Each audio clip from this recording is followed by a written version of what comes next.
আজকে আমাদের দুপুরের মেনু হচ্ছে নিউ আমিনিয়ার চিকেন বিরিয়ানি। এই বিরিয়ানির যে রাইস দিয়েছে, রাইসের কোয়ান্টিটিটা ভালো। এবার আমি একটু খেয়ে দেখি এর কোয়ালিটিটা কেমন।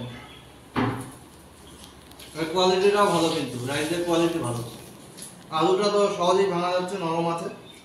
এর মধ্যে মশলাও ঢুকেছে, আর এই চিকেনটাও খুব নরম, হাত দিয়ে সহজেই ভাঙা যাচ্ছে।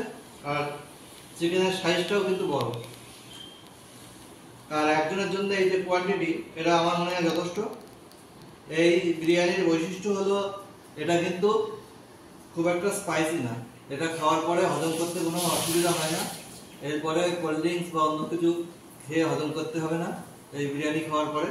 আর এর মূল্যটাও রিজনেবল প্রাইস, এটা 100 টাকা মাত্র। আর এই বিরিয়ানি আগেও খেয়েছি, আজকেও খাবো। আপনারা যারা বারাসাত বা হৃদয়পুর এলাকায় থাকেন তারা এই নিউ আমিনিয়ার বিরিয়ানি টেস্ট করে দেখতে পারেন।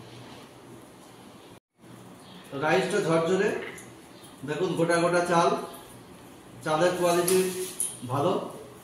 আর চিকেন পিসটাও বড়, এটা তো নরম বললাম, তুলতুলে, এর মধ্যে মশলা ঢুকেছে। কিন্তু ওভারঅল যে এই চিকেন বিরিয়ানি, এটার মধ্যে কিন্তু মশলা থাকলেও খুব একটা স্পাইসি না।